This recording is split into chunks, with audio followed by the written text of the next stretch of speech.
பாரு, நீ அதை சோதிச்சு பாரு. சில சொல்லுவாங்க இது பழைய ஏற்பாட்டு காலத்து உபதேசம் சொல்லுவாங்க.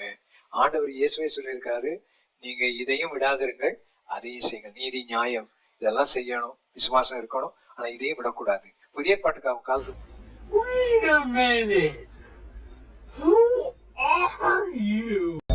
மாயக்காரராகிய வேதபாரகரோ பரிசீலரோ உங்களுக்கு ஐயோ, நீங்கள் ஒற்றர்களாலும் வெந்தயத்திலும் சீரகத்திலும் தசமபாகம் செலுத்தி நியாயப்பிரமாணம் கற்பித்திருக்கிற விசேஷத்தவர்களாகிய நீதியையும் இரக்கத்தையும் விசுவாசத்தையும் விட்டுவிட்டீர்கள். இவைகளையும் செய்ய வேண்டும், அவைகளையும் விடாதிருக்க வேண்டும். இங்கு இயேசு தசமபாகம் செலுத்துவதை விடாதிருக்க வேண்டும் என்று சொல்லியிருக்கிறார்.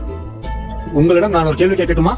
இதை இயேசு யாரிடம் சொல்கிறார்? வேதபாரகரிடமோ பரிசீலரிடமும். நீங்கள் வேத பாரகரா பரிசேயரா? இரண்டும் இல்லை, நான் கிறிஸ்தவன். இயேசு இங்கு நியாயப்பிரமாண சட்டத்தை கைக்கொள்வதை விடாதிருக்க வேண்டும் என்று சொல்கிறார். அப்படியானால் நீங்கள் நியாயப்பிரமாணத்திற்கு கீழ்பட்டவரா? இல்லை நீதிபதி அவர்களே. ஏன் இல்லை? ஏனென்றால் இயேசு நியாயப்பிரமாணத்தை நிறைவேற்றிவிட்டார். அதை அவர் எப்பொழுது நிறைவேற்றினார்? அவர் சிலுவையில் மரித்த போது. அப்படியானால் நியாயப்பிரமாணமானது இயேசு சிலுவையில் மரிக்கும் வரை அதிகாரத்தில் இருந்ததல்லவா? ஆம், சரிதான். நான் என்ன சொல்ல வருகிறேன் என்று புரிகிறதல்லவா? புரிகிறது நீதிபதி அவர்களே.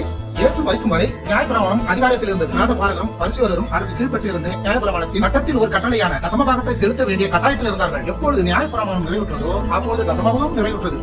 அந்த வசனத்தை நீங்கள் மறுபடியும் பார்க்க வேண்டும் என்று நான் விரும்புகிறேன். அவர்கள் எவற்றை தசமபாகமாக செலுத்தினார்கள்? பட்டதலும் வெந்தயமும் சீரகமும். இங்கு பணம் குறிப்பிட்டுள்ளதா? இல்லை, ஆனால் உணவுப் பொருட்களை மக்கள் தசமமாக கொடுத்தால் நாங்கள் சபை எப்படி நடத்துவது? நாங்கள் சபை கட்டி